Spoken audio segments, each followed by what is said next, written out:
রাজ্য মন্ত্রিসভা মন্ত্রীরা যদি অসৎ হয় তো তাদের অধীন যারা কাজ করবে তারা সৎ হয়ে যাবেন এটা আশা করা যায় না। আর পাসপোর্ট কেন্দ্রীয় সরকার ইস্যু করে, কিন্তু তার জন্য যে পুলিশ ভেরিফিকেশন করতে হয় বা অন্য অনেক সংশ্লিষ্ট কাজ কারবার আছে, তো সেইটাতে যদি জাল হয়ে যায় যে ধরুন যার পাসপোর্ট পাওয়া উচিত নয়, যে আমার দেশের নাগরিক নয়, তারাও যদি পাসপোর্ট পেয়ে যায় তাহলে তো এটা বিপদের কথা। তো আমাদের প্রশাসনের উচিত হবে খুব তাড়াতাড়ি এদেরকে শনাক্ত করে এদের বিরুদ্ধে কঠিন ব্যবস্থা নেওয়া যাতে এটা বন্ধ হয়। প্রাক্তন পুলিশ কর্তা অজয় মুখার্জির সঙ্গেও কথা বলেছিলাম আমরা, তিনিও বলছেন যথেষ্ট উদ্বেগের বিষয়। শুনুন। পাসপোর্ট বানাতে গেলে পাসপোর্টটা যে ডিপার্টমেন্ট বানায় সেই ডিপার্টমেন্ট গভর্নমেন্ট অফ ইন্ডিয়ার যেসব হ্যান্ডস আছে, আর তারপরে পশ্চিমবঙ্গের যেটা ভাইটাল রোল আছে যেটা পুলিশ ভেরিফিকেশন। কিন্তু ওই যে একটা কথা আছে না, সেই বজ্রাটুনি ফসকা গেল, সেই রকমই একটা ব্যাপারটা এসে যাচ্ছে। এত জালিয়াতি পাসপোর্টের ক্ষেত্রে তো আমার শুনেই তো কেমন লাগছে। পশ্চিমবঙ্গ পুলিশ বা কলকাতা পুলিশের একটা উইং স্পেশাল ব্রাঞ্চ, আর জেলা হলে সেটা ডিআইবি ডিস্ট্রিক্ট ইন্টেলিজেন্স ব্রাঞ্চ। তো সেই ডিস্ট্রিক্ট ইন্টেলিজেন্স ব্রাঞ্চের যারা অফিসার আছে তাদেরকে কিন্তু অনেক কশাসলি এটা করতে হবে। আদারওয়াইজ কিন্তু পাসপোর্ট যদি জঙ্গিদের হাতে চলে যায় তাহলে কিন্তু একটা বড় ধরনের নাশকতা হবে, এ বিষয়ে কোনো সন্দেহ নেই। বহরমপুরের প্রাক্তন সাংসদ কংগ্রেস নেতা অধীর রঞ্জন চৌধুরী, তার সঙ্গেও কথা বলেছি আমরা, তিনি কি বলছেন শুনে নেব। এই পশ্চিমবঙ্গ যে রাজ্য, অপরাধীদের স্বর্গরাজ্য আমরা বরাবর বলছি, haven of criminals, haven of anti social anti national forces. এই বাংলায় আইন শৃঙ্খলা নেই বলেই সুযোগগুলো পাচ্ছে। এখানে পাসপোর্ট করতে অসুবিধা নাই, আধার করতে অসুবিধা নাই, তৃণমূল নেতাকে ধরলেই সবকিছু পাওয়া যাবে। এখানে না প্রশাসন আছে না সরকার আছে, এখানে শুধু পয়সার খেলা আছে। এখানে পয়সা যদি দেওয়া যায় বাঘের দুধ এনে বিক্রি করা যাবে, শুধু পয়সার দরকার। তো স্বাভাবিকভাবে এই বাংলায় এগুলো হয়েছে। এবং এই করিডোর আজকের নয়, শিলিগুড়ি করিডোর, যেটাকে চিকেন নেক করিডোর বলা হয়, তার থেকে মাত্র 48 কিলোমিটার দূরে দোকলা, সেখানে চীনের সামরিক বাহিনী বসে আছে। কোথায় আসি আমরা? পাশে নাথুলা পাস, সিকিম, কত ভয়ঙ্কর জায়গায় দাঁড়িয়ে আছি আমরা। বাংলাদেশের সঙ্গে আমাদের সীমান্ত সেখানটাই। স্বাভাবিকভাবেই এই ভয়ঙ্কর ভালনারেবিলিটি আমাদের বাড়ছে। চিকেন নেক একটা স্ট্র্যাটেজিক একটা ইমপ্লিকেশন আছে, এটা সামরিক গুরুত্ব আছে, আজকের নয় বরাবরের। কিন্তু সরকার এতদিনে ঘুম ভাঙছে কেন? শুনে নেব সিপিআইএম সাংসদ বিকাশ রঞ্জন ভট্টাচার্যের বক্তব্য। পাসপোর্ট এত তৈরি হচ্ছে কি করে? প্রশাসনের যারা দায়িত্বে আছেন তাদের তো একটা ব্যাখ্যা দিতে হবে। পাসপোর্ট তৈরি করার কাজ তো ওই পাড়ার তৃণমূলী পঞ্চায়েত প্রধান বা তৃণমূলী জেলা সভাপতি তারা একা হতে পারে না।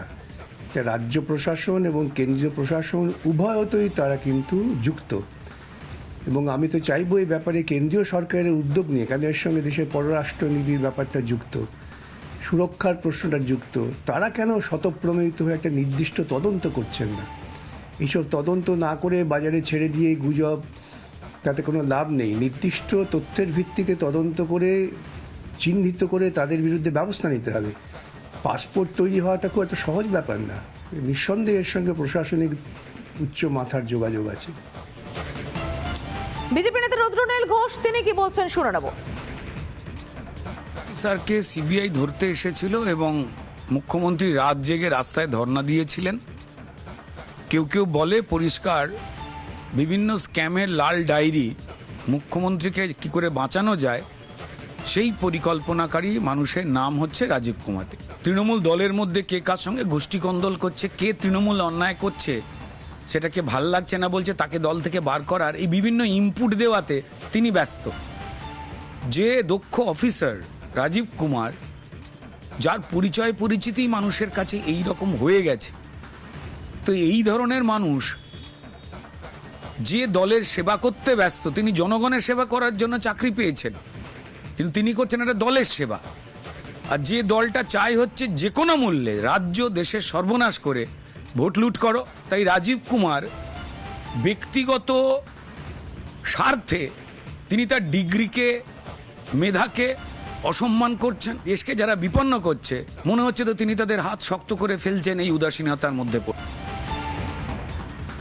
এবার নজর রাখবো যেদিকে মুর্শিদাবাদ থেকে ধৃত জঙ্গি আব্বাস আলী, তারা একের পর এক কুকীর্তি ফাঁস হচ্ছে, একের পর এক তথ্য সামনে আসছে তার সম্পর্কে, এবং ভয়ঙ্কর সব সেই তথ্য যে তথ্য আমরা জানতে পারছি। এখনো পর্যন্ত 27 বছর বয়স থেকে অপরাধ জগতে হাত পাকিয়েছিল এই আব্বাস আলী, তার একের পর এক কুকীর্তি ফাঁস হচ্ছে।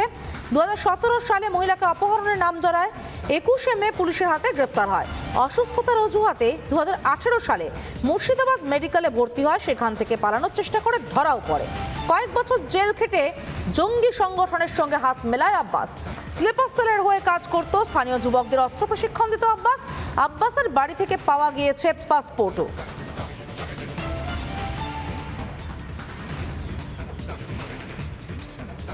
কে এই আব্বাস আলী একবার একটু দেখে নেওয়া যাক।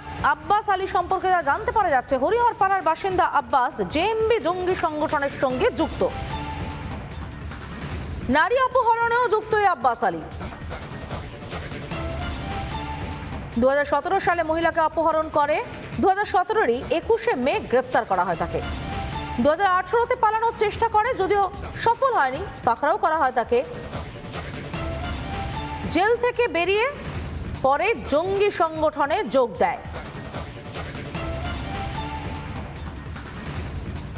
জেল থেকে বেরিয়ে পরে জঙ্গি সংগঠনে যোগ দেয়, স্লিপার সেলের হয়ে কাজ করত এবং এলাকার যুবকদের অস্ত্র প্রশিক্ষণ দিত। বাড়ি থেকে বেশ কিছু পাসপোর্টও পাওয়া গিয়েছে।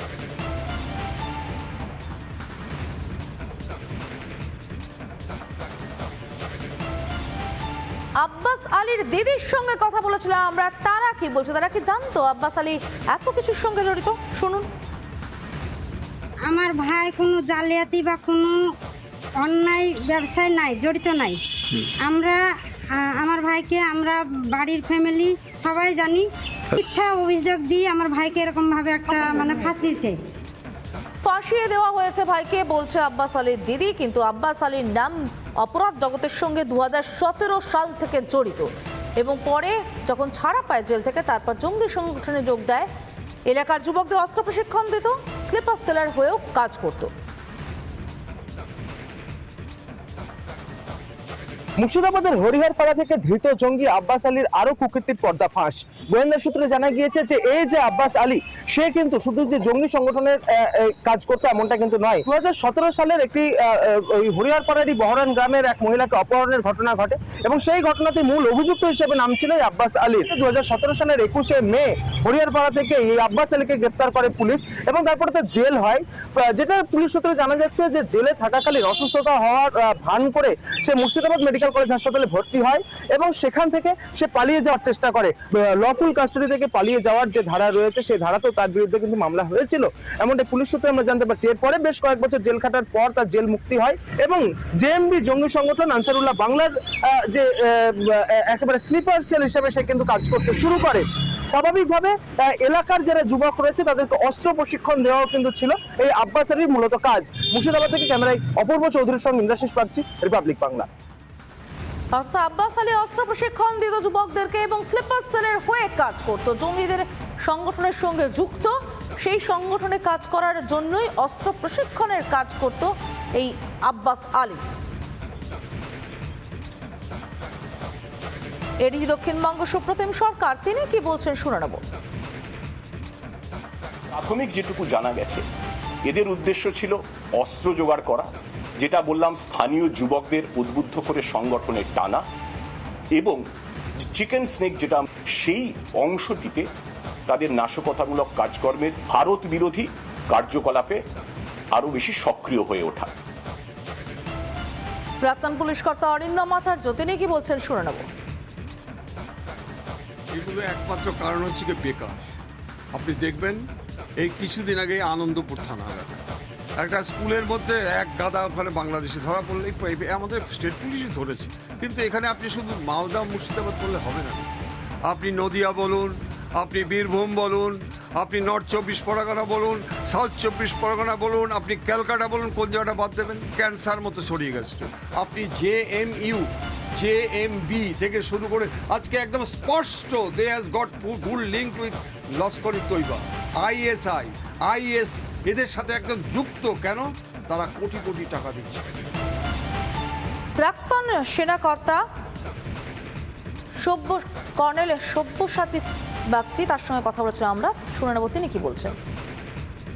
71 সালের পর 2024-এ এসে হঠাৎ করে দেখা যাচ্ছে যে কোনো না কোনো বৈদেশিক প্ররোচনার কারণে বাংলাদেশে আজকে নতুনভাবে আবার জেহাদি ইসলামিক সন্ত্রাস মাথা চাড়া দিয়ে উঠেছে। জেহাদি ইসলামিক সন্ত্রাস মাত্র কিছুদিন আগে আওয়ামী লীগের চতুর্থবার ক্ষমতায় আসা, হাসিনার চতুর্থবার ক্ষমতায় আসাকে নস্যাৎ করে দিয়ে সেখানে মৌলবাদীরা আবার নতুনভাবে একটা চেষ্টা করছে যে বাংলাদেশটাকে একটা প্রো পাকিস্তান আখড়া তৈরি করতে। আসল কথাই এই যে পলিটিক্যালি জেহাদি ইসলাম, এটা একটা ওই ইকোনমিক্সে একটা কথা আছে না, ইকোনমিক্সে সার্কুলার ইকোনমিক্স, এটা একটা সেই সার্কুলার ইকোনমিক্সের রোল নিয়েছে। শুনে নেব প্রাক্তন এনএসজি কর্তা দীপাঞ্জন চক্রবর্তীর বক্তব্য। এগুলো নিঃসন্দেহে চিন্তার ব্যাপার। তার মানে এই নয় যে আমরা ভীত সন্তুষ্ট, আমরা প্রস্তুত আছি। প্ররোচনা করলে বাংলাদেশ জানে বাংলাদেশ কি করে হয়েছিল, উড়ি সার্জিক্যাল স্ট্রাইক কি করে হয়েছিল, আমরা জানি যে কি করে যেটা যা করবে তার প্রাপ্য তাকে বুঝিয়ে দেওয়া, সেটা ভারত সরকার জানে। বিজেপি জাতীয় কার্যকারিণী সংগঠনের সদস্য মিঠুন চক্রবর্তী, তিনি কি বলছেন আমরা শুনে নেব। Paschimbangla already in the downhill. এখন খালি আমাদের বাঁচতে হলে আমাদের সবাইকে একটা হতে হবে। এর জন্য কি প্রশাসন বা রাজ্য সরকার অ্যাডমিনিস্ট্রেশন দায়ী? ভুয়ো জিনিসের জন্য তাহলে কে দায়ী? আমি তো আর পারবো না সে ভুয়ো জিনিসটা আটকাতে। কংগ্রেস নেতা অধীর রঞ্জন চৌধুরী এবং সিপিএম সাংসদ বিকাশ রঞ্জন ভট্টাচার্য, তাদের বক্তব্য শুনে নেব। কি হয় জানি না, মাদ্রাসা তো আমরা চালাই না, হতে পারে কোনো কোনো মাদ্রাসায়। জেনারেলভাবে মাদ্রাসা জঙ্গিদের জায়গা এটাই মানতে রাজি না। আমাদের এখানে অনেক মাদ্রাসা আছে, সব মাদ্রাসাকে যদি এখন জঙ্গিদের আস্তানা বলে দেওয়া হয়, এরকম জেনারেলাইজেশন করা এটা একটা অন্যায় হবে। এটা একটা আরেক ধরনের বৈষম্য এবং বিভাজনের বাতাবরণ তৈরি হবে। কোনো কোনো মাদ্রাসায় কেউ হয়তো মাদ্রাসা কোনো ছাত্রের পরিচয় দিয়ে, মাদ্রাসা কোনো শিক্ষকের পরিচয় দিয়ে কিছু করতে পারে। সেটা সরকারি দপ্তরেও আছে, ভারতবর্ষের সেনাবাহিনীর মধ্যেও হয়, এটা পুলিশের মধ্যেও হয় এই গুপ্তচর বৃত্তি। স্বাভাবিক মাদ্রাসার নামটা এসে গেলেই তখন আগামী দিনে এই আলোচনা শুরু হয়ে যাবে যে পশ্চিমবঙ্গের সব মাদ্রাসায় শুরু আতঙ্কবাদীরা, জঙ্গিরা ঘাঁটি গেড়েছে। এই জিনিস একবার হয়েছিল বাংলায়, মাদ্রাসার বিরুদ্ধে অভিযোগ এর আগেবার হয়েছিল, আবার হতে পারে, কারণ এগুলো কতগুলো রাজনীতির ইন্ধন দেয়।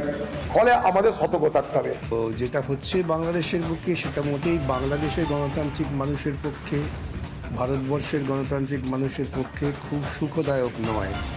এটা বাংলাদেশ যারা আপাতত দায়িত্বপ্রাপ্ত আছেন তারা যত দ্রুত বুঝবেন তত ভালো।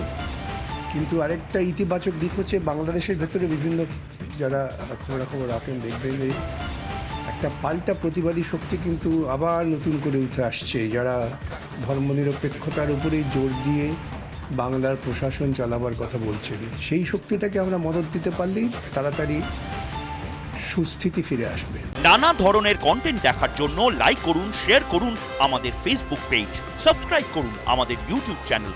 পাশাপাশি অন্যান্য ব্রেকিং নিউজের জন্য অবশ্যই চোখ রাখুন রিপাবলিক বাংলায়।